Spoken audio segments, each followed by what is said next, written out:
मिनश्शैतानिर लईनिर रजीम।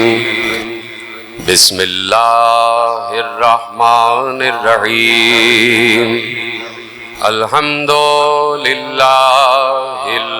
मारूफे मिन गैरि रुयतिन वल खालिक़े मिन गैरि रवियतिन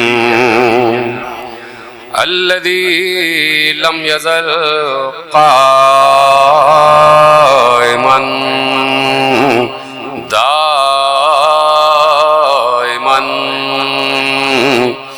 इज़ ला समाउन ज़ातु अबराजिन वला लैलुन दाजिन वला बहरुन साजिन वला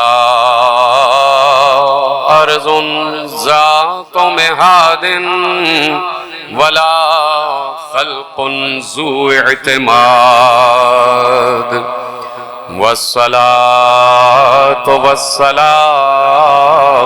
वत्तहिय्यतु वल इकराम अला नबिय्यिर रहमति व खाज़िनिल मग़फ़िरति व क़ाइदिल खैरि वल बरकति व मुन्क़िज़िल इबादि मिनल हलकति सय्यदना व मौलाना अबुल क़ासिम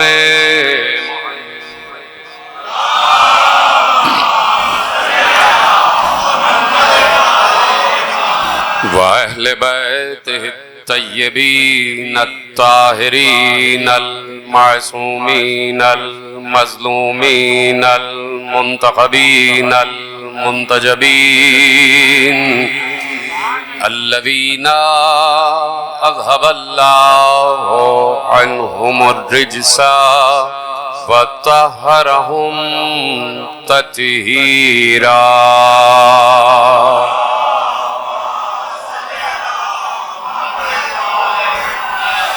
अम्मा बअदु फ़क़द क़ाल अल्लाहु सुब्हानहु व तआला फ़ी महकम किताबिहिल मजीद व फ़ुरक़ानिहिल हमीद व क़ौलुहुल हक़। बिस्मिल्लाहिर रहमानिर रहीम।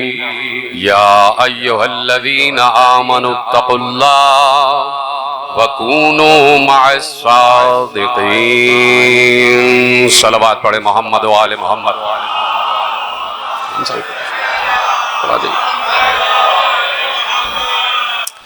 परवरदिगार आलम का शुक्र है और उसका एहसान अजीम है कि उसने हम पर अपनी तमाम तर नेमतों की फरावानी के साथ, अपनी रहमतों की बरसात के साथ, अपनी उस अताए अक्ल के साथ कि जो उसने हमें अता फरमाई है, उस अताए तदब्बुर के साथ, अताए तफक्कुर के साथ, अताए तफहुम के साथ, अताए ताक़ुल के साथ, अताए अक़ीदत के साथ, अताए मवद्दत के साथ, अताए नजाबत के साथ, अताए सयादत के साथ, अताए इरादत के साथ हमें वो शऊर अता किया है कि उसने हमें सादिकों से मुत्तसिल करके झूठों की पहचान अता कर दी।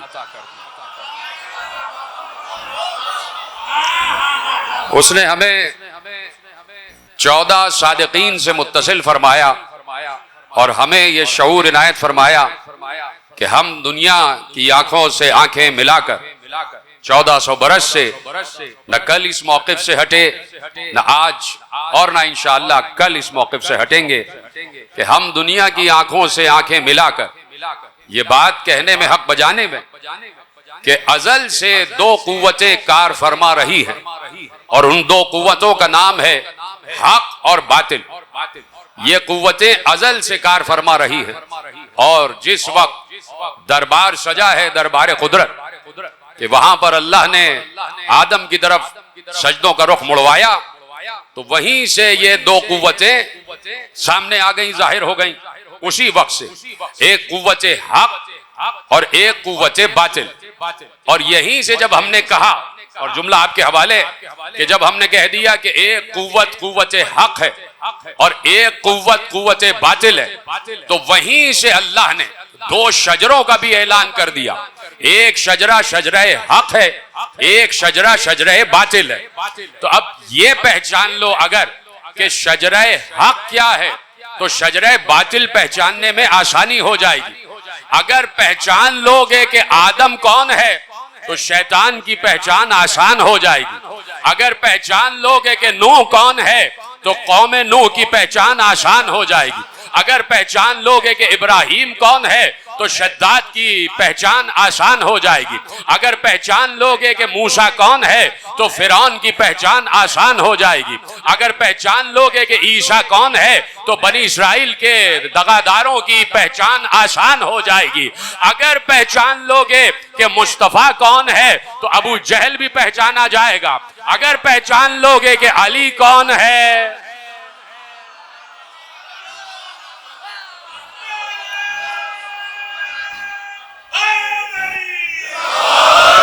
अगर पहचान लोगे कि अली कौन है, तो अब जो भी अली के मुकाबले पे आ जाए, तो इसका मतलब है कि शजरे तैयबा के मुकाबले पे आया। शजरे तैयबा के मुकाबले पे आया। यार रिवायतें भूल जाएंगे लोग, रिवायतें लिखी हुई हैं। हमारे यहाँ तो ये रिवायतें मौजूद है, लेकिन हम पढ़ते नहीं, इसलिए कि भाई ख्याल खातिरे अहबाब है,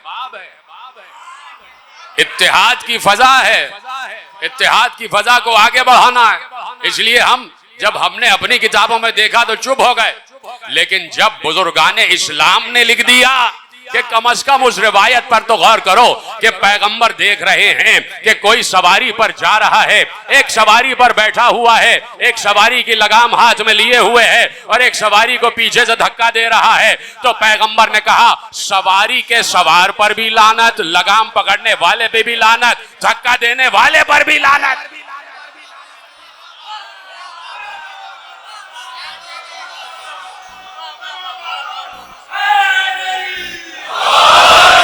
तो अब रिवायतें लिखी हुई हैं, बताना और अर्ज करना मकसूद है, और मकसूद इसलिए है ताकि मंजिले मकसूद तक पहुंच जाए, ताकि मंजिले मकसूद तक पहुंच जाए। और ये जो हमारे यहाँ अज़ादारी का तरीक़ाकार है, ये किसी कम इल्म ने नहीं रखा है, ये उसने रखा है कि खुद पैगंबर ने कहा कि जो मेरा छठा वारिस होगा, कि जो मेरे नाम पर, मैं नबी सादिक और वो इमाम सादिक। तो ये जो मजलिस का तरीक़ेकार है, ये जो फर्श अज़ा है, ये किसी कम इल्म की बुनियाद रखी हुई नहीं है। ये जुमला कोई आसान नहीं कह रहा हूं मैं, ये किसी कम इल्म की बुनियाद रखी हुई नहीं है, ये रसूल के छठे वारिसे इल्मी की बुनियाद है, छठे वारिसे इल्मी की बुनियाद।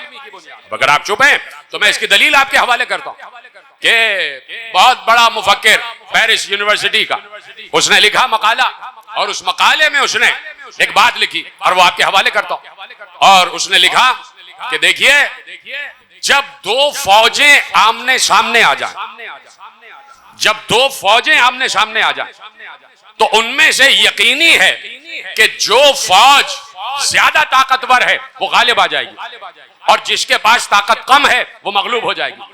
ज्यादा ताकत वाली फौज फाते हो जाएगी और कम ताकत वाली फौज मफ्तू हो जाएगी।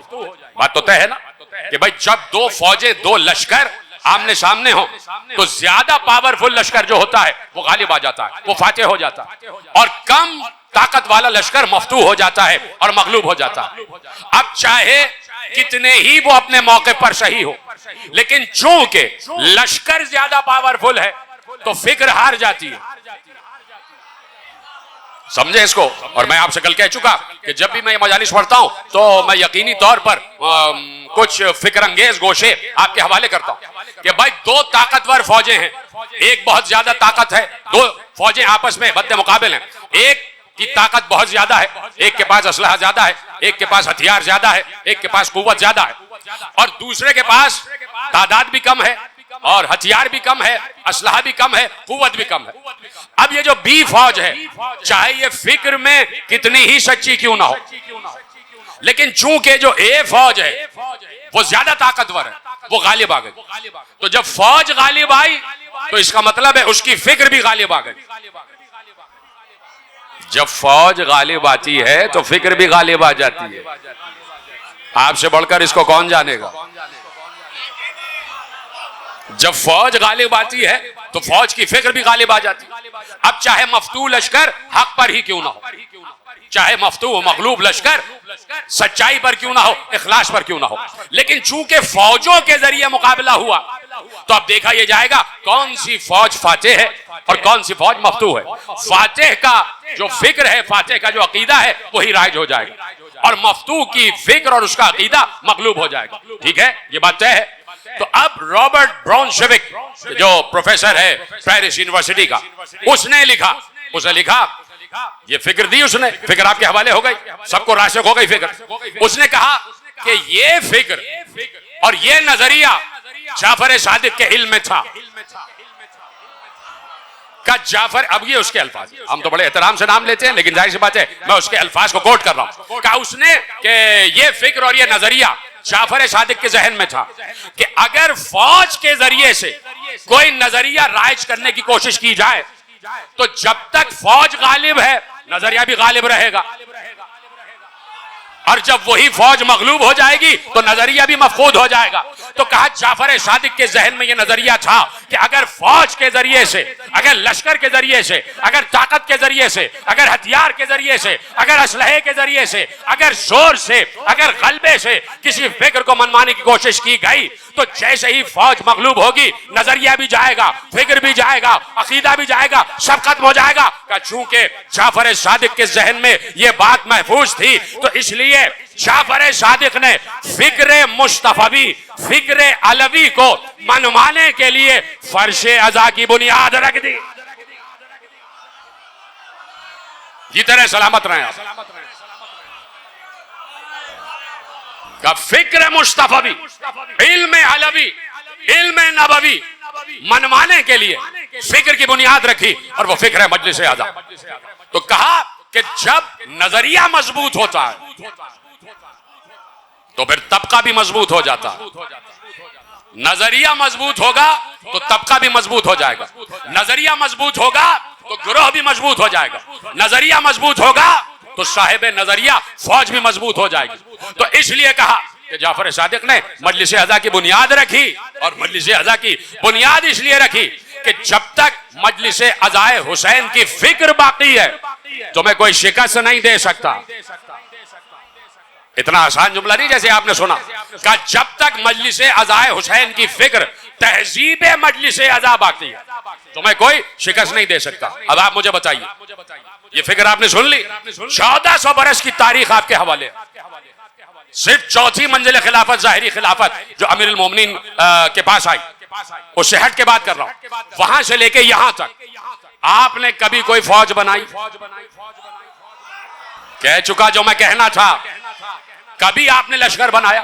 कभी आपने हथियार जमा किया? कभी आपने असलहा जमा किया? कभी आपने एक लफ्ज इस्तेमाल कर रहा हूं, कभी आपने कू किया? ये जो फौजी कू होता है, मिलिट्री कू होता है, कभी किया आपने? कभी आपने दारुल अमारा पर कब्जा करने की कोशिश की? कभी आपने ऐवान सदर को मुअत्तल करने की कोशिश की? कभी नहीं।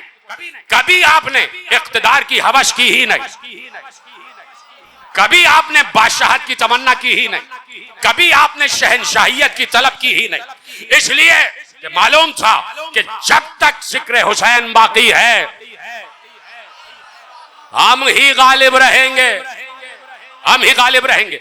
मुझे बताए, ये पूरी दुनिया अपनी तारीख की रोशनी में बताए, क्या कोई तबका, क्या कोई गिरोह, क्या कोई मुल्क बगैर फौज के जिंदा रहा है? क्या कोई मुल्क, कोई तबका, कोई फिक्र, कोई अकीदा बगैर फौज के जिंदा रहा है? कोई नहीं। जितनी बड़ी फौज होगी उतना ही बड़ा नजरिया होगा, लेकिन ये जिक्र अज़ाए हुसैन की फिक्री फौज है, ना कल शिकस्त खुर्दा हुई। तो अब कदर करो इस मजलिस अज़ा के फर्श, कदर करो इस फर्श अज़ाए हुसैन की कि ये हमारी और तुम्हारी फतह का ज़ामिन है, इसने हमें बाकी रखा हुआ है। हटा दीजिए, चलिए कल नहीं अभी चैलेंज कर रहा हूं कि जहां जहां साहिबान फिक्र है और जहां जहां इस फर्श अज़ा को लोग कमतर समझते हैं, उनसे कह रहा हूं कि उनसे कहता हूं कि हटा दो मजलिस को, हटा दो जिक्र हुसैन को, हटा दो, खत्म कर दो जिक्र हुसैन को, मजलिस अज़ा को खत्म कर दो। बचता क्या है तुम्हारे पास? फिर पहचान क्या है? फिर शनाख्त क्या है? फिर बका की जमानत क्या है? फिर बका की जमानत क्या है? या तो एक बात यह है कि और इसी में सब कुछ है, इसी में सब कुछ है जो मैं कहने जा रहा हूं कि पहुंच जाएगी बात। इतने हसास लोग बैठे और मुझे आपकी समातों पर यकीन है कि साफ छुपते भी नहीं, सामने आते भी नहीं।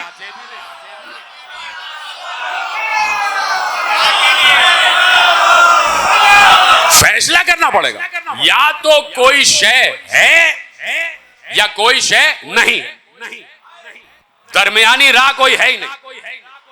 या तो सिराते मुस्तकीम है या सिराते शैतान है, दरमियानी रास्ता कोई है ही नहीं। तो उसको भी ले लिया, इसको भी ले लिया।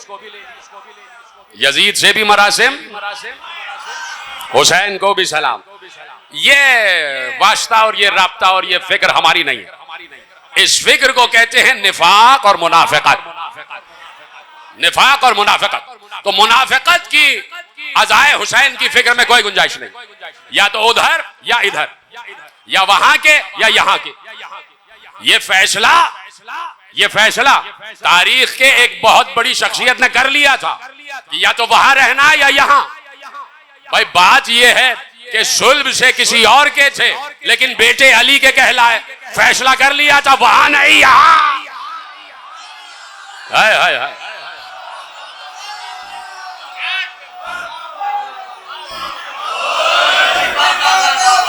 फैसला कर लिया था कि वहां नहीं यहां, दरमियान में नहीं रहना, दरमियान में नहीं रहना कि उन्हें भी और इन्हें भी नहीं, ऐसा नहीं है। तो अब इमाम ने एक राह बताई और राह यह है कि तय करो कहां रहना, कहां रहना, और यह तय करना तुम्हारा काम है। फिक्री गुफ्तगू कर रहा हूं। और जैसे कि अबरार हसन साहब ने कहा कि कल की तकरीर से मुत्तसिल, तो बात आगे बढ़ रही कि तय करना पड़ेगा कि कहां रहना, अबू जहल की तरफ या मुस्तफा की तरफ। सतेजा कार रहा है अजल से ता इमरूज, सतीजा कार रहा है, यही तो मैं कह रहा हूं, अजल से ता इमरूज। शरारे बूलहबी से चराग मुस्तफवी, या चराग मुस्तफवी से शरारे बूलहबी का ये दो कुव्वतें आपस में टकराती रही अजल से आज तक। दो कुव्वतें टकरा रही, एक कुव्वत हक है, एक कुव्वत बातिल है। तो पहचानो कि हक कौन, पहचानो कि कश्ती नजात क्या है। कल की बातें आपको याद, पहचानो कि कश्ती नजात क्या है और कश्ती नजात में सवार हो जाओ। तो कश्ती नजात कहां है इस वक्त? उम्मत से पूछो कश्ती नजात कहां है? किस चीज को आप कश्ती नजात कहेंगे? ये कोई लकड़ी की बनी हुई कश्ती नहीं है। पैगंबर ने इसलिए कहा, मिसल नहीं कहा। ये लिखी हुई है हदीस, ये देखिए सामने, मिसल नहीं मसल।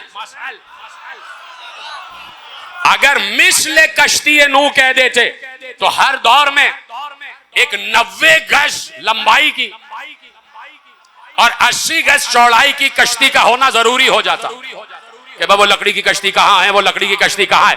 मिसल नहीं कहा, मसल कहा।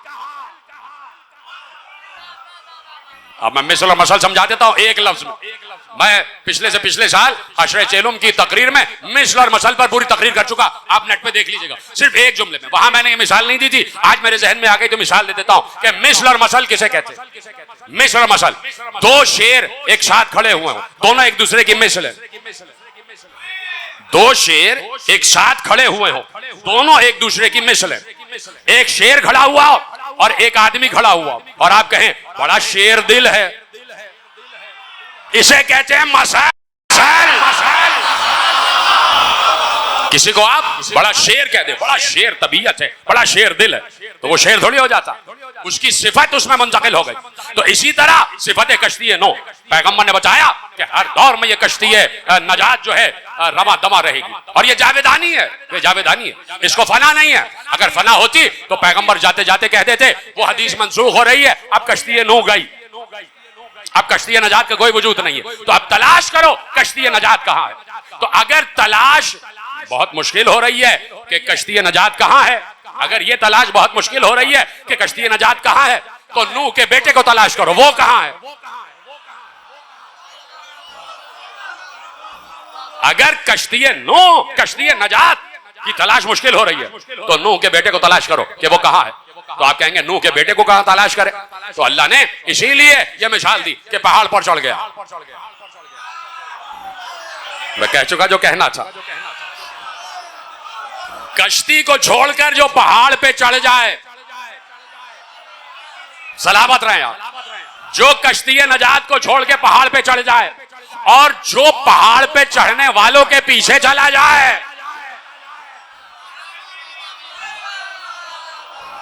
कितनी आसान मिसाल है। तो अब कयामत तक कश्ती नजात जारी और सारी जा रही है। तो जहां जिक्र अहले बैत हो जाए, जहां जिक्र अहले बैत हो जाए, समझ लेना वही कश्ती नजात, वही उम्मत मुस्लिमा की नजात। कहीं नहीं है सिवाय इल्म के, कहीं और नजात है ही नहीं। मुझे बताएं इल्म के अलावा कहीं और नजात है? कोई रास्ता और है अपनी बका का सिवाय इल्म के? जाहिल हमेशा से फानी रहा है, जाहिल हमेशा से फानी रहा है। इसीलिए कह दिया था मेरे मौला अमीरुल मोमिनीन हजरत अली इब्न अबी तालिब अलैहिस्सलातु वस्सलाम,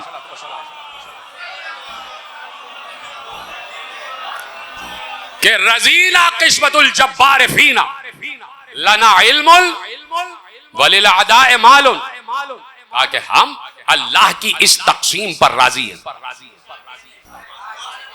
मेरा मौला कह रहा है हम अल्लाह की रजीना किस्मतल जब्बार, ये अल्लाह की तकसीम है, ये अल्लाह की गई तकसीम है। कहा हम अल्लाह की गई इस तकसीम पर राजी हैं कि उसने हमें इल्म का वारिस बनाया, हमारे दुश्मनों को जहालत का वारिस बनाया। हमारे पास इल्म है, लेकिन मैंने अभी जुमले का तर्जुमा नहीं किया। लना इल्मुन वलिल अदाए मालुन, हमारे पास इल्म है और हमारे दुश्मन के पास दौलत है। पता नहीं बात पहुंच रही नहीं पहुंच रही। क्या कि हमारे दुश्मन को इस बात से भी पहचान लेना कि हर दौर में मालदार रहा है। अब उस मालदार को अरबी में आप कुछ भी कहते रहे,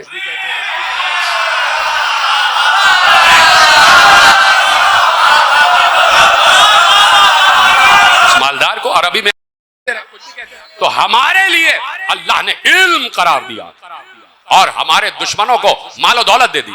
इसलिए कि इल्म बाकी है और माल फानी है। इल्म बाकी रहता है और माल फना हो जाता है।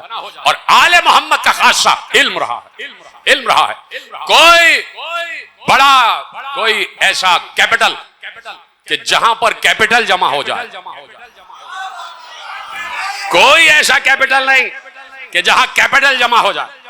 कैपिटलिज्म की नफी की है आले मोहम्मद ने कि दौलत को एक जगह मरकूज नहीं रहना चाहिए। क्या सुन रहे हैं आप? यह फलसफा आले मोहम्मद का दिया हुआ है, यह फलसफा पैगंबर का दिया हुआ है कि दौलत एक जगह मरकूज रहेगी तो मालदार मालदार होता जाएगा, गरीब मुफलिस होता जाएगा। तो कहा बांट दो। इसलिए अली उस वक्त तक दारुल अमारा छोड़ते नहीं थे जब तक बैतुल माल में झाड़ू न देते। कहीं पर भी कैपिटलिज्म की गुंजाइश नहीं है। तो आले मोहम्मद ने कोई ऐसा कैपिटल नहीं बनाया कि जहां कैपिटल जमा हो रहा हो। सबको तकसीम किया, सबको तकसीम किया।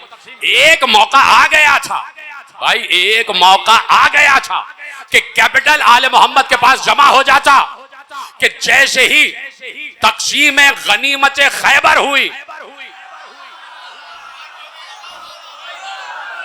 जी तेरे सलामत रहे आप, जैसे ही तकसीम गनीमत खैबर हुई, अली को दोहरा हिस्सा दिया। ये मैं पुराने जुमले क्या आपके सामने दोहराऊं, मेरा जुमला भी नहीं है, पता नहीं किसी बड़े खतीब का जुमला होगा, मेरा अपना जुमला नहीं है। आपको तो मालूम है कि उनसे किसी ने पूछा कि भाई अली को दोहरा हिस्सा क्यों मिला? खैबर में पैगंबर ने अली को सबसे हटकर 2 हिस्से क्यों दिए? सबको एक एक हिस्सा माले गनीमत का मिला, अली को 2 हिस्से मिले। तो उन खतीब ने कहा इसलिए कि पैगंबर शब में कह चुके थे कि कल अलम दूंगा मर्द को, और शरीयत में मर्द के 2 हिस्से होते हैं।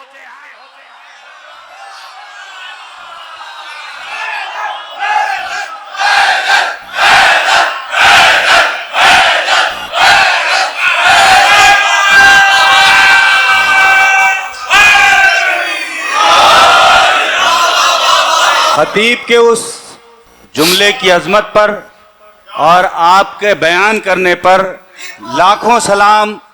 नारे हैदरी! तवज्जो फरमाई आपने। एक मौका आया था कि जहां अली कैपिटल जमा करते और जमा हो जाता। कभी आले मोहम्मद को इतनी जरूरत, आले मोहम्मद ने अपनी जरूरत का दामन इतना फैलाया ही नहीं। अपनी जरूरत का दामन आले मोहम्मद ने कभी फैलाया नहीं, जरूरत ही नहीं थी। अली माले गनीमत खैबर लेकर आ रहे, लेके आते 70 ऊंटों पर बार। अब जो मैं कहना चाह रहा था कह लिया, इतना हसास मजमा बैठा हुआ है, ज़हीन मजमा बैठा। 70 ऊंटों पर अली को माले गनीमत मिला, पैगंबर ने दे दिया, और हर ऊंट पर सोने और चांदी की ईंटें, दिरहम और दीनार भी नहीं, ईंटें सोने की, और अली के हवाले कर दी। तो अली लेके आते तो अली का तो घर भी इतना बड़ा नहीं था कि जिसमें वो सारा का सारा माल आ जाता। तो अली लेके आए। एक मौका आ रहा था कि कैपिटल जमा हो जाता घर में, लेकिन जैसे ही एक बार अली चले तो एक अंधा फकीर आ गया, रोटी चाहिए, का कंबर रोटी दे दो, का रोटी दस्तरखान में है, का दस्तरखान दे दो, कहा दस्तरखान ऊंट पर है, का ऊंट दे दो, का ऊंट कतार में, का कतार दे दो।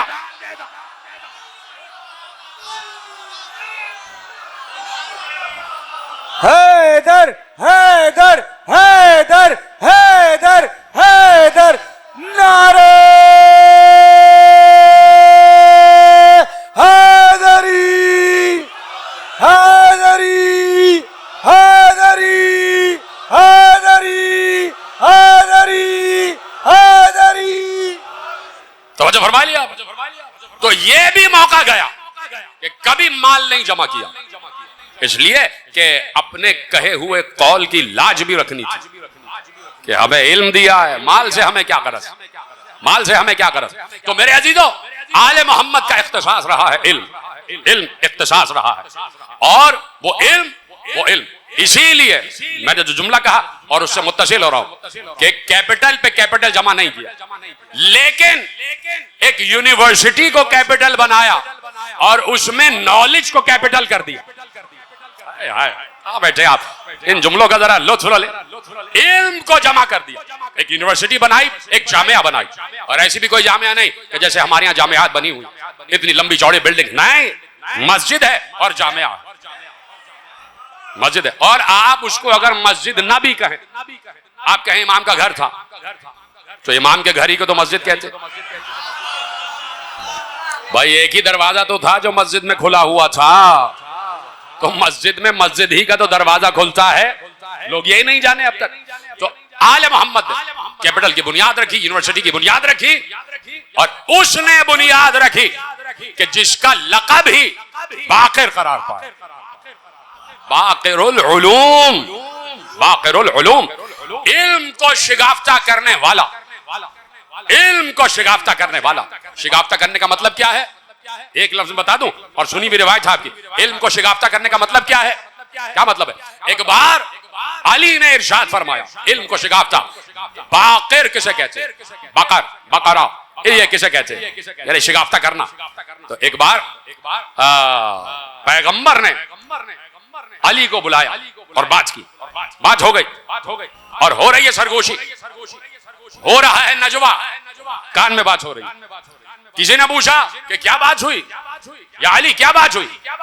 तो अली ने कहा, अल्लमनी रसूलुल्लाह अल्फ बाबिन मिनल इल्म व यनफतहु ली मिन कुल्li बाबिन अल्फ अल्फ बाब। का पैगंबर ने मुझे अभी अभी पैगंबर ने मुझे इल्म के 1000 बाब तालीम किए।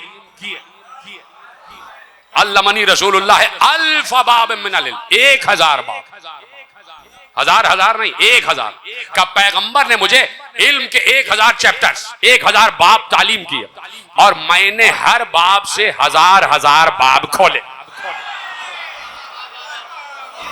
इसको कहते हैं बाकिर होना, इसको कहते हैं इल्म को शिगाफ्ता करना, इल्म को फैलाना। तो बाकिरुल उलूम इसीलिए कहला कि इल्म की यूनिवर्सिटी की बुनियाद रखी। मैं इसलिए ये बात बड़े सराहत से और फोर्सफुली कह रहा हूं कि मुझे यह बताया जाए, यानी इस्लामाबाद से लेकर कराची तक तूल अर्ज में, पाकिस्तान के तूल अर्ज में कितनी यूनिवर्सिटियां बनाई आपने, उसमें मैं भी शामिल। कितनी यूनिवर्सिटीज बनाई इस शिया कौम ने? चुप चुप चुप। मेरी तो मजबूरी है कि मुझे बोलना, नहीं तो मैं भी चुप हो जाता। कितने मकतबे इल्मी बनाए, कितनी यूनिवर्सिटीज बनाई। देखिए यूनिवर्सिटी, जाहिर सी बात है कि हमारे यहाँ हौज़ाए इल्मी भी कायम है, मदारिस कायम है, लेकिन मदारिस को वो हैसियत नहीं है कि जो आप कराची यूनिवर्सिटी को दे दे, या जो आप पेशावर यूनिवर्सिटी को देते, या आप जीसी यूनिवर्सिटी को देते, या जब आगा खान यूनिवर्सिटी को देते। मैं उस स्टैंडर्ड की बात कर रहा हूं। ये बराबर में प्लॉट है, पता नहीं कितना लंबा प्लॉट है, खाली पड़ा हुआ। इस पर क्यों नहीं झगड़ा होता कि हम यूनिवर्सिटी बनाएंगे, हम यूनिवर्सिटी बनाएंगे, हम यूनिवर्सिटी बनाएंगे।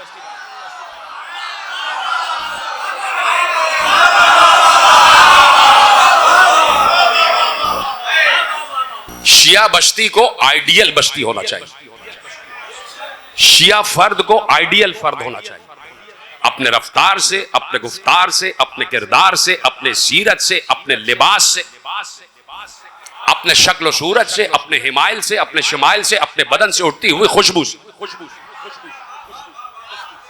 किसी ऐरे गैरे की गुंजाइश नहीं है शियत में। जो इमाम है सादिक को इमाम मानता हो और वो झूठ बोलने लग जाए, तो एक शिया बस्ती को आइडियल बस्ती होना चाहिए। मैं 3 साल पहले बैठा हुआ वहीं इस्लामाबाद में या कहीं मजलिस से पहले, तो देख रहे थे हम, तो उसमें इंडिया की एक बस्ती है नौगावा सादात, तो वहां का पूरा दौरा, वो कोई स्कूटर पे गया था और उसने पूरी बस्ती दिखाई। आप यकीन माने दिल खुश हो गया। एक शिया बस्ती को ऐसी ही होना चाहिए, इतनी सफाई, इतनी सुथराई, हर घर पे काले परचम पड़े हुए, हर घर के सामने सफाई हुई भी, और हर जगह से नौहे मातम की आवाज आ रही, सब नित सुख से दुरुस्त साफ सुथरे। अब आप यहां देख लीजिए, जाफर तैयार में देख लीजिए, मोहम्मदी डेरे में देख लीजिए, कहीं भी देख लीजिए, आप गटर उबल रहे होते हैं, किसी को परवाह नहीं। पार्किंग गलत हुई भी है। क्या कोई शिया इस बात को बर्दाश्त करेगा कि मेरी गलत पार्किंग से किसी दूसरे शिया को जहमत हो जाए और आप कह दे कि हटाओ, तो वो कहेंगे क्या दादागिरी है हमारी जगह। तो ये तरीका शियों का नहीं, ये तरीका नहीं। तो कहां से यूनिवर्सिटी बनी? कोई है जो यूनिवर्सिटी बनाए, और इसीलिए मैंने ये मौजू आपके हवाले किया कि इल्म हमेशा से आले मोहम्मद का खासा रहा। तो मेरे 5वें इमाम ने यूनिवर्सिटी की बुनियाद रखी, जामिया बनाई, उस जामिया को तसलसल दिया कि जो जामिया सलूनी थी, उस जामिया को तसलसल दिया, और वो जामिया सलूनी तसलसल था पैगंबर की मस्जिद नबवी की नशिस्त का। पैगंबर ने भी इल्म फैलाया, अली ने भी इल्म फैलाया, और मेरे 5वें इमाम ने यूनिवर्सिटी की बुनियाद रखी, और उसके बाद मेरे 6ठे इमाम ने उसको तूल अर्ज में आगे बढ़ा दिया। जैसे ही ये बात पहुंची, तो आप यकीन फरमाएं, इसको कहते हैं तशनगी इल्म, इसको कहते हैं इल्म की प्यास। जैसे ही दूर दराज इलाकों में ये बात पहुंची कि मदीने में किसी ने इल्मी यूनिवर्सिटी बनाई है, और वो इल्म फलकियात पर भी बात कर रहा है, वो बायोलॉजी भी सिखा रहा है, वो ज़ूलॉजी भी सिखा रहा है, वो बॉटनी भी सिखा रहा है, वो एस्ट्रोनॉमी भी सिखा रहा है, वो एस्ट्रोलॉजी भी सिखा रहा है, वो ज्योग्राफी भी सिखा रहा है, वो इल्म अर्जियात भी सिखा रहा है, वो इल्म फलकियात पर भी बात कर रहा है, वो फिजिक्स भी सिखा रहा है, वो केमिस्ट्री भी सिखा रहा है। लोग चले, चौक दर चौक लोग चले और पहुंच गए मेरे इमाम की बारगाह में। हद यह है कि हिंदुस्तान तक के लोग पहुंचे, और पहुंचे नहीं तो हम नहीं पहुंचे। नहीं पहुंचे। तो मेरे अजीजों, हिंदुस्तान तक से लोग आ गए, बुत परस्त भी आ गए, ईसाई भी आ गए, यहूदी भी आ गए, मुल्हिद भी आ गए, मुवाहिद भी आ गए, सिंदीक भी आ गए, पारसी भी आ गए और मुर्तद भी आ गए। चुप हो गए। मुर्तद भी आ गए, जो दीन से फिर गए थे वो आ गए, वो भी आ गए। वो जो दीन से फिरा वो एक नाम लूंगा तो फिर आप गिनों को ठेस पहुंच जाएगी। एक बहुत बड़े मुफक्किर के शागिर्द, एक बहुत बड़े मुफक्किर का शागिर्द और बड़े मुवाहिद का शागिर्द। तो कुछ दिनों बाद वो मुर्तद हो गया, काफिर हो गया और उसने इनकार कर दिया वजूद खुदा से। ऐसा उस्ताद किस फायदे का कि शागिर्द जो है मुर्तद हो गया। भाई तो मुर्तद क्यों हो गए? कहा कि मेरा उस्ताद किसी बात पे टिकता ही नहीं, कभी ये फिक्र, कभी ये फिक्र, कभी ये पॉजिटिव, कभी ये नेगेटिव, कभी वो हक, कभी ये बातें। तो मैंने ऐसा दीन ही छोड़ दिया, दीन छोड़ दिया। अब वो दीन की तबलीग करने लगा, कोई खुदा नहीं, कोई खुदा नहीं, कोई खुदा नहीं, ये कायनात खुद बखुद वजूद में आ गई है और कुछ हरकतें हैं, कुछ मुहर्रिकात हैं, कुछ तहर्रुकात हैं कि जिसकी वजह से ये लाइफ जो है ये बिगिन हो जाती है, ये लाइफ जो है ये काम करना शुरू कर देती है। और कुछ कुव्वतें हैं कि जो तहर्रुक देती है। बस वो इसी वजह से ये पूरी कायनात आगे बढ़ रही है कि वो कुव्वत तहर्रुक दे रही है। और जब तहर्रुक जब तक है ये कायनात वजूद में आती जा रही है और अशिया बनती चली जा रही है खुद बखुद। उसने कहा ये सब कुछ खुद बखुद हो रहा है। कोई उसके दावों का और उसके इस्तेदलाल का जवाब नहीं दे पा रहा। इमाम तक बात पहुंची, मेरे शट इमाम तक बात पहुंची। वो आया, इमाम से गुफ्तगू हुई। गुफ्तगू का पहला लफ्ज, पहला सवाल इमाम ने किया, पहला सवाल इमाम ने किया। कहा कि ये बताओ तुम्हारा नाम क्या है, ये बताओ तुम्हारा नाम क्या है। वो उठा, उल्टे कदमों वापस चला गया, जवाब ही नहीं दिया कि मेरा नाम क्या है। किसी ने उससे पूछा कि भाई इन्होंने तो तुम्हारा नाम पूछा था, तुम बगैर जवाब दिए वापस चले गए। कहा यहीं पर तो सारी शिकस्त थी। कहा क्या मतलब? कहा मेरा नाम है अब्दुल्ला, और अगर मैं बता देता तो वो यही पूछते जब अल्लाह है ही नहीं तो तू किस अल्लाह का बनता है।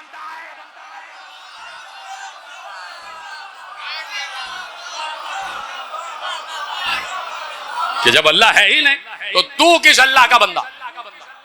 तो ऐसे पलक झपकते में पूरी पूरी फिक्र को रद्द किया है मेरे इमाम ने, पूरे पूरे अफकार को रद्द किया पलक झपकते में। तो और यही वजह है कि आज अगर कहीं सही इल्म तौहीद है तो वो हमारे यहाँ, हमारे यहाँ। हम रोयत खुदा के कायल नहीं है, अल्लाह नजर नहीं आता और हम ये कहते जो नजर आ जाए वो अल्लाह ने। इसीलिए हम अली को अल्लाह नहीं कहते कि अली नजर आते, अली दिखाई दिए, अली नजर आ रहे थे, ठीक है। तो हम रोयत खुदा के कायल नहीं, लेकिन हम वजूद खुदा के कायल हैं। वजूद है और यहां पर भी हम कहते हैं वो हर जगह है, हर जगह है। अब बैठा है जाबिर बिन हयान, इमाम के पास बैठा। कितने बड़े बड़े मुफक्किर गुजरे कि जो इमाम के शागिर्द, बड़ी बड़ी बातें। मसलन मैं अबू शाकिर देशानी, अभी मुझे बात याद आई, मुझे अभी जाबिर की गुफ्तगू आपके हवाले करना और वो तौहीद से मुताल्लिक है। और आपको पता है तौहीद मेरा पसंदीदा टॉपिक। अब कोई सुने या ना सुने, आप तो सुन रहे, आप तो सुन रहे। मैं अगर क्रिकेट मैच की बात कर रहा होता या घड़ी की 3 सुइयों की बात कर रहा होता या ब्रेक के पैडल की बात कर रहा होता तो मजमा यहां कसीर तादाद में जमा होता। जिक्र तौहीद है, जिक्र तौहीद है, जिक्र तौहीद है, यूं जिक्र इमामत के बगैर। जिक्र तौहीद है यूं जिक्र इमामत के बगैर, जैसे छूले कोई कुरान तहारत के बगैर। बेशक जैसे छूले कोई कुरान तहारत के बगैर, सल्तनत लेके भी इस बात से वाकिफ है यजीद, हाथ में कुछ नहीं शब्बीर की बैत के बगैर। तो जो फरमा लिया आपने मेरे साथ है ना कि ये अफकार तौहीद ये हमारे यहाँ से ही इसके सोते फूटते हैं, यहीं से चश्मे उबलते हैं। इसलिए कि हमने तौहीद का इल्म उनसे सीखा है कि जिन्होंने किसी से सुन के नहीं बताया कि अल्लाह कौन है, जिन्हें खुद अल्लाह ने बताया कि मैं कौन हूं, जिन्हें खुद उसने बताया कि मैं हूं। तो हम वजूद खुदा के कायल, रोयत खुदा के कायल नहीं, हर जगह मौजूद है। अबू शाकिर देसानी मेरे छठे इमाम के पास बैठा हुआ है और उसने गुफ्तगू की, बात हो रही है। अभी देखिए एक और मौजू जो आज भी सनद याफ्ता है, जो आज प्रूव्ड है और अप्रूव्ड भी है, जो मैं बात कहने जा रहा हूं। तो उसने कहा कि आपको मैंने अक्सर ये कहते सुना है कि नागहानी अमवात भी हो जाती, कुछ लोग बगैर बीमारी के मर जाते। हाँ होता है, कुछ लोग बगैर बीमारी के मर जाते, नागहानी अमवात हो जाती। कहा कि मैं इस बात को नहीं मानता कि कोई बगैर बीमारी के मर जाए, नागहानी मौत को मैं नहीं मानता, कोई ना कोई बीमारी होती। तो इमाम ने कहा हाँ होती तो है, इसलिए कि देखो अब एक फिक्र इमाम ने दी जो आज भी अप्रूव्ड है। कहा कि 3 तरीके हैं जो जिसमें इंसानी को डिके की तरफ ले जाती, जो जिसमें इंसानी को कमजोरी की तरफ और ऐसे मौके की तरफ कि जहां इंसान के तेवा कमजोर पड़ जाते। का एक तो दिल का कमजोर होना, एक दिमाग का कमजोर होना और एक खून के दौरान का मुंतशिर होना। का कहीं ना कहीं किसी न किसी मौत में इन 3 वजूहात का शामिल होना जरूरी है। उसने कहा मैं समझा नहीं। कहा सुनो, तुमने देखा होगा कि बहुत से बादिया नशीन जो सहरा में बद्दू होते, हालांकि सहराओं, समझिएगा इस बात को, हाँ, और आपकी ये देखी हुई बात है, बढ़ती हुई बात है, ऑब्जर्व है ये बात। कहा कि जो सहराओं में और दूर दराज गांव देहातों में जो जिंदगी होती है वो बड़ी दुश्वार होती, वहां वो सहूलियात नहीं होती जो शहरों में होती। का इतनी दुश्वार जिंदगी के बाद भी जो सहराओं में रहते हैं, जो देहातों में रहते हैं, उनकी उम्रें 100 से भी ज्यादा तजावुज कर जाती, और जो शहरों में रहते हैं वो जल्दी मर जाते। तो का वजह क्या है? का वजह यह है कि जो शहरों में रहते हैं ये मुरक्कन ग़िज़ाएं खाते, ये गोश्त ज्यादा खाते, ये गोश्त ज्यादा खाते, मुरक्कन ग़िज़ाएं खाते। का जब मुरक्कन ग़िज़ा इंसान खाता है तो कहीं ना कहीं जो दिमाग की तरफ शरीयान जा रही है उसमें लोथड़ा जम जाता, जिसे आप क्लॉट कहते। इमाम फरमा रहे, जाके पढ़िएगा, का कहीं ना कहीं जो दिमाग की तरफ शरीयान जा रही है उसमें कहीं ना कहीं गोश्त का लोथड़ा जम जाता, जिसे आप क्लॉटिंग कहते हैं, ब्रेन क्लॉटिंग। और कहा कहीं ऐसा होता है कि जो दिल की तरफ शरीयान जा रही है उसको रोक देती है।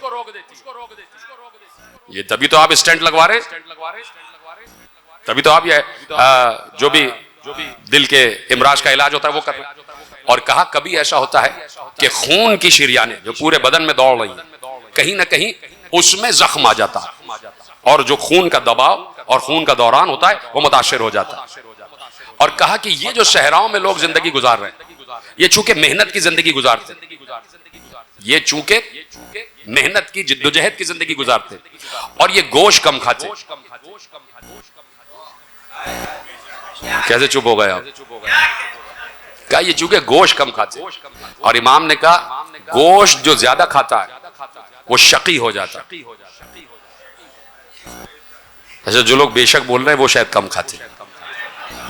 गोश्त जो ज्यादा खाता है वो शकी हो जाता, वो शकी तशद्दुद पसंद हो जाता। तो इमाम ने कहा वो लोग 1 साल में 1 मर्तबा बैतुल्लाह में आते हैं कि जहां हज के बाद कुर्बानियां की जाती हैं, वहां वो पूरे साल का गोश्त 3-4 दिन में खा लेते हैं, जो उनके लिए काफी है। अब समझ में आया ईद कुर्बान क्यों रखी गई है, कि एक ही दफा गोश्त खा लो उसके बाद इतना गोश्त ना खाओ। का चूंकि वो जिद्दोजहद की और बड़ी कर्बंगेज जिंदगी गुजारते तो उनके खून का दौरा जारी और सारी रहता, ना दिमाग उनका मुतासिर होता, ना दिल और ना खून की कोई शरीयान मुतासिर होती। तो ये 3 इमाम ने वजूहात बता दी। अब जाबिर बिन हयान, जिसके लिए मैंने जहमत दी, जाबिर बिन हयान बैठा हुआ, और मैंने अभी कहा कि हमारा अकीदा है कि रोयत खुदा नहीं लेकिन वजूद खुदा है और हर जगह खुदा मौजूद है। तो जाबिर बिन हयान ने पूछा, है मेरे साथ सारे के सारे, जाबिर बिन हयान ने पूछा कि मौला खुदा हर जगह मौजूद है? कहा हर जगह मौजूद है। कहा हर किसी शय में मौजूद है? कहा हर किसी शय में मौजूद है। कहा पत्थर में, दरख्त में, फूलों में, फल में, का सब में खुदा मौजूद है। अल्लाह अकबर। कहा क्या पत्थर में, दरख्त में, फूलों में, फल में, हर शय में खुदा मौजूद है? मट्टी में, हर जगह हर शय में खुदा मौजूद है? कहा हर शय में खुदा मौजूद है। तो जाबिर ने कहा कि मौला फिर तो वो लोग सही कहते कि जब हर शय में खुदा मौजूद है तो किसी शय को भी खुदा मान लो। हाँ, सलामत रहे, आ जाए मेरे साथ। का फिर तो वो लोग सही कहते हैं कि वो पत्थर की पूजा कर रहे हैं, कोई फल की पूजा कर रहा है, कोई फूल की, कोई दरख्त की पूजा कर रहा है। हर शय में खुदा मौजूद है, आफ्ताब में भी मौजूद है, महताब में भी मौजूद है, सितारों में भी मौजूद है और अपने अंदर भी मौजूद है। तो वो तो फिर किसी को भी खुदा बना लें, वो सही है? का ऐसा नहीं है। का हर शय में, पत्थर में खुदा मौजूद है, फल में खुदा मौजूद है, फूल में खुदा मौजूद है, लेकिन पत्थर खुदा नहीं है, फल खुदा नहीं है, फूल खुदा नहीं है। का सुनो, अभी आप तो चुप हो गए, अब आप देखिएगा कि मौलाना ने मिसाल क्या दी। का सुनो, चिराग में तेल है, चिराग में तेल है, लेकिन चिराग ये नहीं कह सकता कि मैं तेल हूं। हाय हाय हाय हाय, जीते रहे, सलामत रहे आप। इमाम ने मिसाल दी, का देखो चिराग में तेल डाला जाता और उसमें एक फतीला होता है और उसमें आग रोशन कर दी जाती। तो चिराग ये नहीं कह सकता कि मैं फतीला भी हूं और मैं तेल भी हूं, हालांकि चिराग में तेल है। तो का इसी तरह हर शय में खुदा है, शय खुदा नहीं, खुदा सिर्फ वो है। देखिए मुझे 4 मिसरे याद आ गए, अगर आपकी इजाजत हो, बस बात बिल्कुल आखिरी मरहले में दाखिल हो रही है, ताबूत अभी बरामद होगा। देखिए हर शय में खुदा मौजूद है, ठीक है। मुझे शहबाज कलंदर के 4 मिसरे याद आ गए। उस्मान मरवंदी, यानी जिसे शाह हुसैन भी कहते, लाल शहबाज कलंदर, 4 मिसरे उन्होंने कहा। उन्होंने कहा कि शहबाज ला मकानम, बैरून से कौन मकानम, मसजूद इंसो जानम, मतलब तू आशियानम। वो कहते हैं मैं शहबाज ला मकानम, मैं ला मकान का शहबाज हूं, मैं ला मकान का शहबाज हूं और मैं कौनो मकान से बहुत परे हूं, न कौन मेरे लिए है न मकान मेरे लिए।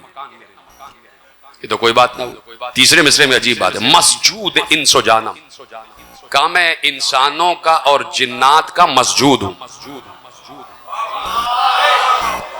मुझे जिन्न और इंस सजदा करते। लीजिए साहब, बात ही खत्म हो गई। अभी तक तो यही तय नहीं हुआ था कि नुसैरी ठीक है या नहीं, हालांकि यह तय हो चुका है कि नुसैरी ठीक नहीं है। अली ने कह दिया कि नुसैरी का अकीदा बिल्कुल गलत है। अभी तो यही बात चल रही है मुतफक्किर, और अब वो कह रहे हैं मसजूद इंसो जाना, मैं जिन्नात का और इंसान का मसजूद हूं, जिन्न और इंस मुझे सजदा करते। अब उसकी वजह बयान की, कहा कि ये सब इसलिए है कि मतलब तू आशियाना, मतलब ये है कि मैं तेरे अंदर समा चुका और तू मेरे अंदर समाया हुआ, तो जो सजदा तुझे हो रहा है, बहुत देर में आप मेरे साथ दे रहे हैं। तो जब शहबाज ये कह सकता है, अली भी तो कह सकते, फिर चुप हो गए आप। देखिए मैंने किसी मंजिल पर जुमला कहा कि आले मोहम्मद से किसी ने पूछा कि जब कुछ नहीं था और खुदा था, कुछ भी नहीं था, उस वक्त आप कहां थे? तो मौला ने कहा कि कुन्ना मौजूदीन फी गामिज़ इल्मिल्लाह, हम अल्लाह के इल्म की गहराइयों में मौजूद थे। इतनी भी मुश्किल बात नहीं है, हम अल्लाह के इल्म की गहराइयों में मौजूद थे। तो अल्लाह के इल्म की गहराइयों में आले मोहम्मद है। तो अब पूछना यह है कि अल्लाह का इल्म कब से है? अब जितना अल्लाह का इल्म कदीम है, उतना ही वजूद आले मोहम्मद कदीम है। तो अब अगर किसी को यह बात समझ में नहीं आ रही, मैंने चेहलुम के अशरे में दलील दी और यह दलील आपके हवाले कर रहा हूं, अगर किसी को यह बात समझ में नहीं आ रही कि कोई कहे कि ये तो शिर्क हो गया, ये बिदअत हो गई, ये गुलू हो गया, कि आप कह रहे हैं कि जब से अल्लाह का इल्म है तब से अली है, तो वो भी कदीम हो गया और अली भी कदीम हो गए, तो मैं एक जुमला कहना चाहता हूं कि मैं अकीदे और यकीन की इस मंजिल पर हूं कि जब से अल्लाह है तब से उसके इल्म में यह बात मौजूद है कि 15 शवाल को शोहदाए करबला में एक मजलिस होगी, इसमें ये लोग भी बैठे होंगे और ये जिक्र हो रहा होगा।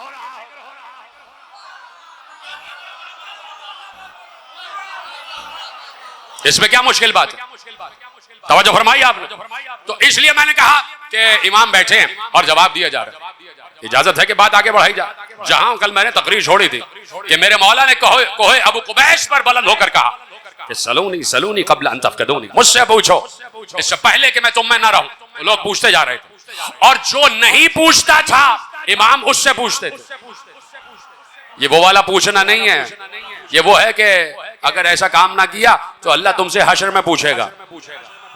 ये वो वाला पूछना कि जो इमाम से सवाल नहीं करता था, फिर इमाम ने उससे सवाल किया। आ गए आलम इस्लाम के एक बहुत बड़े आलिम, बहुत बड़े आलिम जिनकी फिक्र चल रही, जो इमाम के शागिर्द भी है। आ गए इमाम के सामने बैठ गए।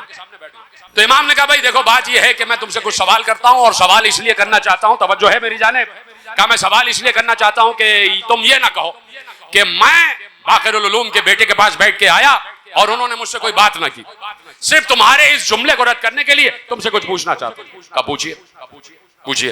अब उनका सिन बड़ा है और इमाम सिन में छोटे, और इमाम को इमामत के लिए सिन की जरूरत नहीं है, उम्र की जरूरत नहीं। तवज्जो फरमाई आपने। तो कहा कि मैं आपसे कुछ सवाल पूछना चाहता हूं। कहा पूछिए। कहा भाई आप, मैंने सुना है कि आप मदीने के मुफ्तियों में। कहा मैं फतवा देता हूं। लीजिए मुफ्ती हाथ आ गया, मुफ्ती हाथ आ गया। कहा आप फतवा देते? कहा फतवा देता हूं। कहा कि आपका मसदर क्या है? फतवा देने का मसदर क्या है? कहां से फतवा देते? कहा कुरान से। कुरान से फतवा देते हैं? कहा अच्छा फिर तो कुरान की आप तंजील से भी वाकिफ होंगे, तावील से भी वाकिफ होंगे, नासिख से भी वाकिफ होंगे, मनसूख से भी वाकिफ होंगे, मुहकम से भी वाकिफ होंगे, मुतशाबे से भी वाकिफ होंगे। कहा अच्छा सबसे वाकिफ है। कहा तो इमाम ने एक आयत पढ़ी और उस आयत में छुपे हुए एक लफ्ज का मतलब पूछा।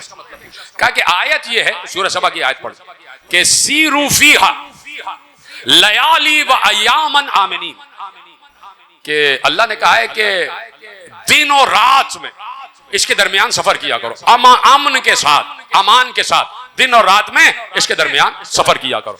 ये किस इलाके का जिक्र अल्लाह कर रहा है? किसके दरमियान सफर किया करो? अमन के साथ। कहा कि ये मक्के और मदीने के दरमियान अल्लाह कह रहा है कि सीरू फीहा लयाली व अय्यामन आमिनीन, कि मक्के और मदीने के दरमियान अमन के साथ सफर करो। अच्छा कसम खा के बताओ कि मक्के और मदीने के दरमियान कितने काफिले लुट चुके हैं? खत्म कर देता हूं बात। कहां काफिले तो लुटे, जब काफिले लुटे हैं तो फिर अमान कहां रहा? या तो अल्लाह ने गलत कहा या तुमने गलत समझा।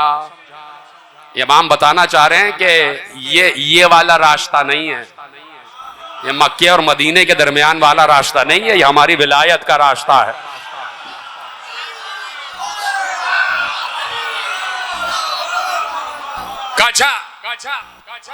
दूसरी आयत पढ़ी कि वमन दखलहु कान आमिना, वमन दखलहु कान आमिना, जो इसमें दाखिल हो गया वो अमान में आ गया। ये किस जगह का जिक्र है? का बैतुल्लाह का, काबे का। अच्छा मन दखलहु कान आमिना, जो इसमें दाखिल हो गया वो अमन अमान से है, इसका मतलब काबा है, किबला है, बैतुल्लाह है। कहा अच्छा कसम खा के बताओ क्या अब्दुल्ला इब्न जुबैर का कत्ल काबे में नहीं हुआ? हाय हाय हाय हाय। उसने कहा कि भाई बात यह है कि मैं कुरान से तो नहीं, मैं कयास से फैसला करता हूं। लीजिए फौरन फिक्र बदली। आप देख रहे हैं? उसने कहा मैं कुरान से नहीं, मैंने इसलिए रुक के कहा कि ऐसे ही कहा होगा ना, मैं कुरान से नहीं, मैं कयास से फैसला करता हूं। हमने कहा अच्छा कयास से फैसला करते हो? अच्छा तो ये बताओ तुम्हारा कयास क्या कहता है? नमाज ज्यादा बड़ी फजीलत रखती है या रोजा? तुम्हारा कयास क्या कहता है? नमाज की फजीलत ज्यादा है रोजे की? का नमाज की। इमाम ने कहा अच्छा जब नमाज की फजीलत ज्यादा है तो खवातीन के जो खास अय्याम हैं उसमें अगर नमाज कज़ा हो जाए तो नमाज को अदा नहीं करना, जबकि रोजे की कज़ा अदा होना है। हाय हाय हाय। चुप हो गया। अच्छा ये बताओ तुम्हारा कयास क्या कहता है कि बोल ज्यादा नजिस है या माद्दा तौलीद? उसने कहा बोल। अच्छा अगर बोल ज्यादा नजिस है तो बोल के इखराज के बाद गुस्ल वाजिब होना चाहिए था। बड़ी एहतियात से जुमले कह रहा हूं, मिंबर है भाई। बोल के इखराज के बाद गुस्ल वाजिब होना चाहिए था, या माद्दा तौलीद के इखराज के बाद क्यों गुस्ल वाजिब है? अच्छा उसने कहा कि बात यह है कि मैं कयास से तो नहीं, अपनी फिक्र से फैसला करता हूं, अपनी फिक्र से फैसला करते हो। अच्छा अपनी फिक्र से फैसला करते हो तो भाई एक बात बताओ कि एक गुलाम और एक आका दोनों की एक ही दिन शादी हुई, दोनों की एक ही दिन शादी हुई और दोनों ने एक ही शब में कराबत की और दोनों क्या एक ही वक्त में रहम ठहरा और 9 महीने बाद दोनों के यहाँ एक ही दिन में बच्चे पैदा हुए, और जैसे ही बच्चे पैदा हुए छत गिरी, माएं मर गई, बच्चे जिंदा रह गए। अब कैसे पता चले कौन गुलाम का है कौन आका का है? हाय हाय हाय, अपने इमाम को तो पहचाने। चुप हो गया। कहा भाई बात यह है कि अपनी फिक्र से तो नहीं, असल में बात यह है कि मेरे पास ताजीरात के बहुत से केस आते हैं, ताजीरात के मैं फैसले करता हूं।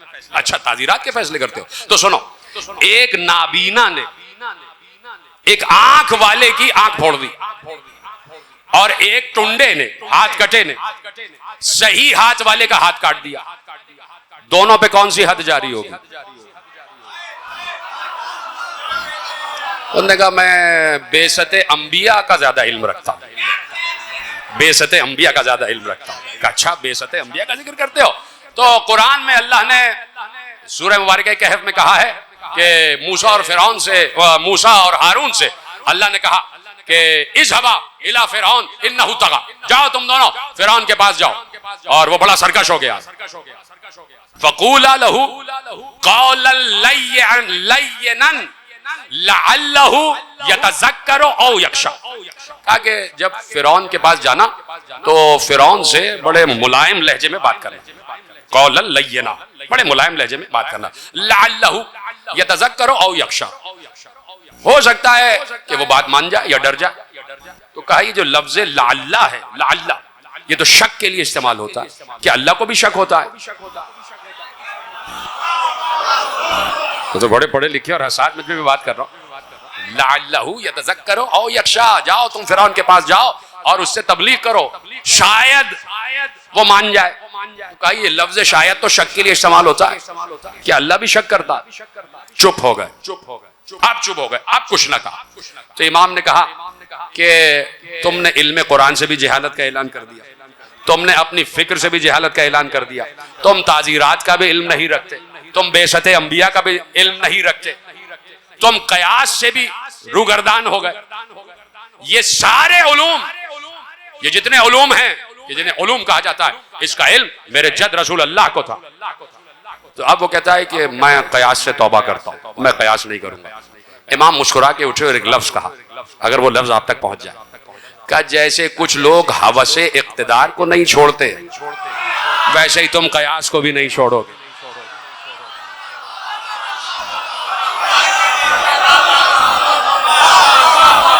सलामत रहे आप, वैसे ही तुम कयास को भी नहीं छोड़ोगे। तो देखिए कल आयत पढ़ दी और इसी आयत पर इख्तिताम मजलिस कि हम यहसुदून अन्नास अला मा आताहुमुल्लाहु मिन फज़लिह, तुम आले इब्राहिम से कब तक हसद करोगे? हमने आले इब्राहिम को किताब, हिकमत और मुल्क अजीम दे दिया है। तो जब किताब, हिकमत और मुल्क अजीम दे दिया है तो किताब भी खत्म नहीं हुई, हिकमत भी खत्म नहीं हुई, मुल्क अजीम भी खत्म नहीं हुआ। बेशक तो कहते मेरे अजीम, किताब मौजूद है, बोलिए हाँ या नहीं? हिकमत खुदा मौजूद है, मुल्क अजीम खुदा मौजूद है। तो जब ये तीनों मौजूद हैं तो इसका मतलब है साहिब किताब का होना भी लाजमी है, साहिब हिकमत का भी होना लाजमी है, साहिब मुल्क अजीम का भी।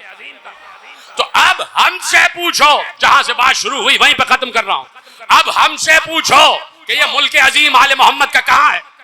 हम बताएंगे कि आले मोहम्मद का मुल्क अजीम कहां है। तुम तख्तों पे तलाश करते हो, तुम तख्त पर तलाश करते हो, तुम ताज पर तलाश करते हो, तुम बैनुल अक़वामी हुदूद में तलाश करते हो, तुम दारुल अमारा में तलाश करते हो, तुम दारुल हुकूमत में तलाश करते हो, तुम दारुल खिलाफत में तलाश करते हो, तुम इख्तिदार में तलाश करते हो, तुम इख्तियार में तलाश करते हो, तुम बादशाहत में तलाश करते हो, तुम शहनशाहियत में तलाश करते हो कि हमें दिखाओ आले मोहम्मद का मुल्क अजीम कहाँ है, आले मोहम्मद का मुल्क अजीम कहाँ है। जुमला जाया ना हो, यहाँ से लेके आखिरी आदमी तक, अंदर बाहर जितने लोग बैठे हैं, पूरी दुनिया हमसे 1400 बरस से पूछ रही है कि आले मोहम्मद का मुल्क अजीम कहाँ है।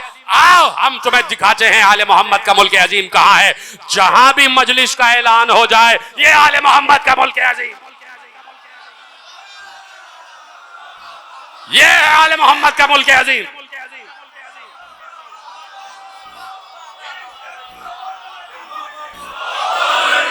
ये जो आपने या अली कहा, नारा हैदरी कहा, ये है मुल्क अजीम। लुत्फ ले जाएं।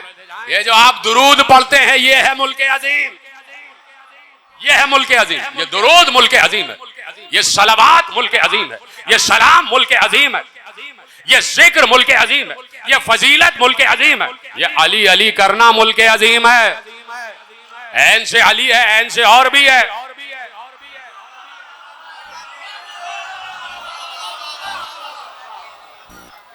आए मौलाना ऊपर तशरीफ ले आइए। अल्लामा एजाज जैदी साहब आप भी आ जाइए ऊपर। देखिए मुझे एक वाकया याद आ गया, एक वाकया। तो हो सकता है कुछ ऐसे हजरात बैठे होंगे जिसको गवाह हो।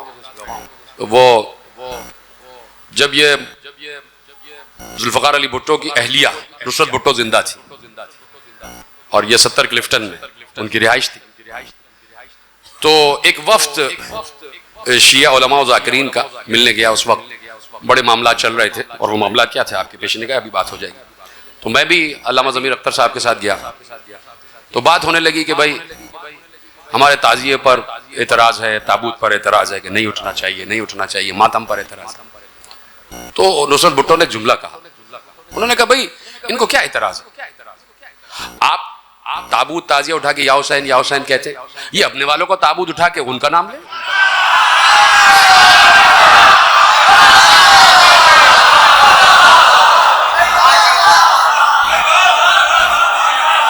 तो फरमाया तो आले मोहम्मद का मुल्क अजीम सलावत, आले मोहम्मद का मुल्क अजीम सलाम, सलामुन अला इब्राहिम, सलामुन अला मूसा व हारून, सलामुन अला इलियासीन, या अलियासीन, हम तो अलियासीन पढ़ते, सलामुन अला इलियासीन, सलामुन अला इबादिहिल्लज़ीना इस्तफ़ा, सलाम हो उन बंदों पर जो मुस्तफा बंदे। इब्राहिम का जिक्र अलग, मूसा हारून का जिक्र अलग, सलामुन अला नूहिन फिल आलमीन, सलाम हो नूह पर आलमीन, और सलामुन अला इबादिहिल्लज़ीना इस्तफ़ा, सलाम हो अल्लाह के मुस्तफा बंदों पर। तो हम बैठे हैं इसीलिए कि ये आले मोहम्मद का दरबार सजा हुआ और हम इस मुमलिकत के रियाया है, और रियाया वही होती है कि जो बादशाह का दिया हुआ खाती है। एक बादशाह को मानते हो तो लड़ाई झगड़ा कैसा? कभी हमारे यहाँ इक्तिदार पर झगड़ा नहीं, कभी हमारे यहाँ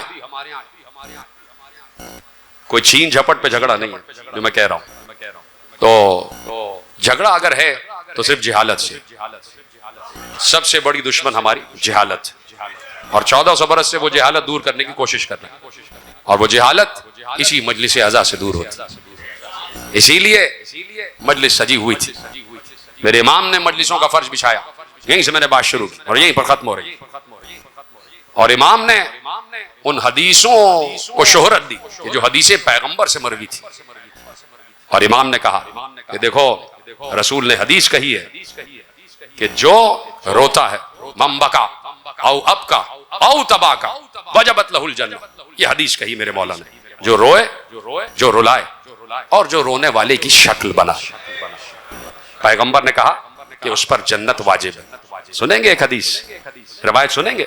जैसे ही मेरे छठे इमाम ने ये हदीस पढ़ी तो जगह जगह मजलिसें बर्पा होना शुरू हो गई। हर घर में, हर मकाम पर, हर करिए में, हर कूचे में, हर शहर में मजलिसें बर्पा होना शुरू हो गई। और इमाम तकरीबन हर मजलिस में पहुंचते थे।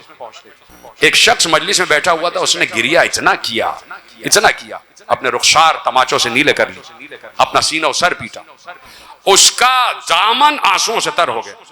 इतना रोया, इतना रोया।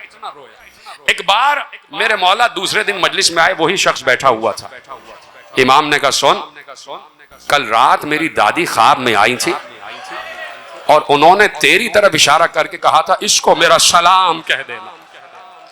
अजरको मल्लाह, अजरको मल्लाह। क्या मेरी दादी ने तुझे सलाम भेजा है? क्या गिरिया कर रहे हैं आप? यही हमारा खासा है, यही हमारी दौलत है, इसे हमसे न छीनो। क्या दादी ने सलाम कहा है तो क्या आलम हुआ होगा? उसका गिरिया और बढ़ गया। तो जगह जगह मजलिसें हो रही थी और मेरा इमाम खुद जिक्र सुना रहा है। कल भी मैंने कहा कि मेरे इमाम ने मसाइब सुनाए, मेरे इमाम ने मसाइब सुनाए। कल यहीं से गुफ्तगू न जाने कहा और कैसे मुड़ गई थी, लेकिन आज कामिल करता हूं कि मेरा इमाम साहिबुल अस्र व ज़मान है। कल यहीं तक मैंने गुफ्तगू छोड़ी थी कि साहिबुल अस्र व ज़मान का मतलब कि जिसके लिए माजी नहीं होता, जिसके लिए वक्त की कोई कैद नहीं होती। तो अल्लाह भी लाजमान है और मेरे वक्त का इमाम भी लाजमान, उस पर भी जमाने की कैद नहीं होती। तो मैं क्यों ना कह दूं कि मैं मशाइब पढ़ रहा हूं कहीं से पढ़ के, कहीं से सुन के, और मैं अपने जहन में रखे हुए हूं कि 1400 बरस पहले ये वाकया गुजर चुका। लेकिन हर दौर का इमाम जो मशाइब पढ़ता था ना, तो उसकी निगाह में एक बाप था जो बेटे की लाश पर कोहनियों के बल जा रहा है। मेरा इमाम अपनी नजरों से करबला बर्पा होते हुए देख रहा था। मेरा इमाम देख रहा था कि एक चचा है जो भतीजे की लाश के टुकड़े इकट्ठा कर रहा है। मेरा इमाम देख रहा था कि एक 57 बरस का बाप है जिसकी गोद में 6 महीने का अली असगर। देख कर हर दौर के इमाम की निगाहों में वाक़या करबला जारी और सारी होता है। ये जो मेरे मौला इमाम ज़माना ने ज़ियारत नाहिया तालीम की है, तो इस ज़ियारत नाहिया में मेरा मौला आज तक सलाम कर रहा है। सलाम हो पामाल तने हुसैन पर, सलाम हो उस बदन पर कि जब उस पर घोड़े दौड़ाए गए तो हड्डियों के चटकने की आवाज आ रही थी। मेरे हर दौर का इमाम अपनी निगाहों से मसाइब देख रहा होता और देख कर सुना रहा होता। मेरे मौला इमाम सादिक भी फर्श अज़ा बिछाए रहते थे और बुलाते थे आओ मुझे मेरे जद का पुरसा दो। शायर आए तो उससे कहते थे सुना तुमने क्या कहा है, हालांकि मालूम है कि क्या कहा है। नया मरसिया कह के लाया तो बिठा दिया, जाओ मिंबर पे बैठ जाओ और सुनाओ मसाइब सुनाओ। मसाइब सुनाए। उसने करबला में आमदे हुसैन पढ़ी। जाकिर मिंबर पे बैठा है और वारिस जमीन पर बैठा है। उसने अभी तो मुझे पढ़नी है रिवायत से और आपको गिरिया करना है और अपना मकाम पहचानिएगा। अपना मकाम जब तक ये साहिबान ईमान अपने को पहचानेंगे नहीं ना, आप अपने दरमियान अपनी इज्जत खोते चले जाएंगे। अपने आप को पहचाने कि आप हैं कौन। तवज्जो रखिएगा और आपकी आवाजें गिरिया की आवाजें बुलंद होती रहे। शायर बैठ गया, उसने जिक्र शुरू किया। 2 मुहर्रम को आमद हुसैन करबला में गिरिया बढ़ना शुरू हुआ। जब मेरा मौला रो रहा है, जब वारिस फर्शे अज़ा रो रहा है, जब ऐनुल्लाह गिरिया कर रही है, तो सब इमाम को देखते थे और रोते थे, इसलिए कि इमाम सर से अमामा उतार देते थे और इमाम अपने कबा के तुकमे को चाक कर देते थे और खुद गिरिया करते थे, खुद मातम करते थे। उसे पढ़ा कि 4 मुहर्रम को खैमे हटा दिए गए। गिरिया हुआ और गिरिया बढ़ने लगा। उसने पढ़ा 7 मुहर्रम को पानी बंद हो गया।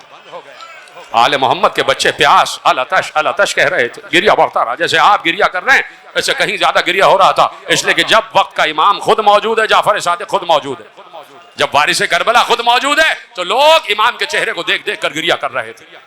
उसे पढ़ा कि आ गई शबे आशूर और हुसैन ने चराग बुझा दिया। गिरिया बढ़ रहा, वो अपना मर्सिया आगे बढ़ता चला जा रहा। उसने कहा सुबह आशूर आई, अली अकबर ने अजान दी। मेरे मौला ने खुद अल्लाह अकबर कहा। अकबर की अजान का लफ्ज सुना, मेरे मौला ने अल्लाह अकबर कहा। जैसे ही मेरे मौला की जबान से अल्लाह अकबर के जुमले बरामद हुए, गिरिया और बढ़ गया।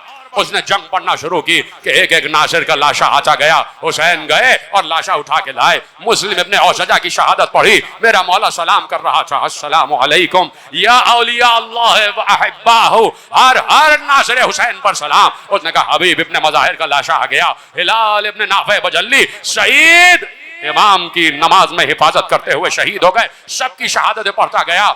वो शायर पढ़ता गया, मर्सिया निगार पढ़ता गया, इमाम का गिरिया बढ़ता गया। एक बार बनी हाशिम की शहादतें शुरू हुई। 18 बनी हाशिम की शहादतें पढ़ी गई। इमाम का गिरिया बढ़ता गया।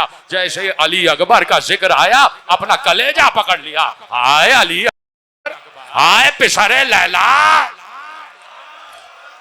एक बार कासिम की शहादत का जिक्र आया कि हुसैन ने हवा उतारी, कासिम की लाश के टुकड़ों को जमा किया। हुसैन ने गठड़ी बनाई और अपने कांधे पर लगाकर ला के उम्मे फरवा के सामने रख दिया। माँ का आलम बुरा हो गया। मेरे मौला का गिरिया बुलंद होता जा रहा था, लेकिन उस वक्त कयामत आ गई। अब आपका गिरिया रुकना नहीं चाहिए। उस वक्त कयामत आ गई। मेरा मौला गशी के आलम में चला गया कि जिस वक्त शायर ने पढ़ा कि एक सनसनाता हुआ तीर आया, अली असगर के गले को छेदा, हुसैन के सीने में पैबस्त हुआ। मेरा मौला गश के आलम में गिर गया। अजरकुम अल्लाह। मैं चाहता तो यहीं पर मसाइब तमाम कर देता। गश के आलम में मेरा मौला अली असगर की शहादत बर्दाश्त से बाहर हो रही थी। इस शहादत पर मेरा हर इमाम रोया है, और इमाम रोया, सबको खून रुलाया है इस शहादत ने। अब सुनेंगे जुमला, मैंने कहा ना अपने को पहचानो, ऐ अज़ादारो, ऐ शिया बस्तियों में रहने वालों, ऐ अली के शियो, अपने को पहचानो। ये रवायत हर मुअर्रिख ने लिखी है, हर जाफर सादिक की सीरत बयान करने वाले ने रवायत लिखी है कि अक्सर मजालिस बर्पा होती थी तो मौला को बुलाया जाता था। मौला उस मकाम पर बैठे हुए पाए जाते थे जहां अज़ादारों की नालैन रखी होती थी। अभी भी जुमला मैंने कहा नहीं है, लेकिन शर्त यह है कि जब मैं जुमला पढ़ूं तुम्हारा गिरिया अर्श पर पहुंच जाना चाहिए। सिर्फ यही नहीं कि मेरा मौला सादिक उस मकाम पर बैठा होता जहां अज़ादारों के नालैन रखे होते। एक बार पानी मजलिस का कलेजा फट गया, उसने देखा मेरा मौला अपने आबा के दामन से नालैन अज़ादार